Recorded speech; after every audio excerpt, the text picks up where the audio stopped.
mga tourist guide. Kinuha lahat ng mga Pero yan, 8 na lang. Bago ito eh. Bago. Type nila. Yan Carabao na yan. Is Flavor part nila of their yan. culture. Yan yung pagkakatulong-tulong nila para mapagkakala sa mga Ma'am, why the Carabao is white? Yeah, why? Char lang yan, char. Why is it white? Kasi na-assimilate na rin yan. Nabigyan na rin yan.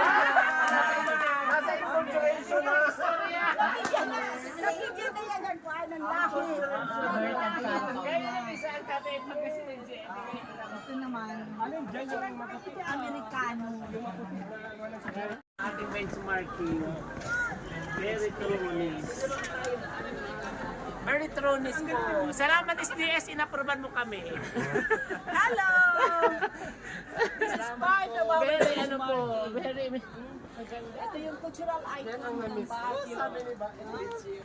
Salamat ba, Es? Stand there. Ay, may ano. Yung lugar na to, hindi ka magsasawa dito. Kasi maraming pagbabago every time. Nababalik tayo.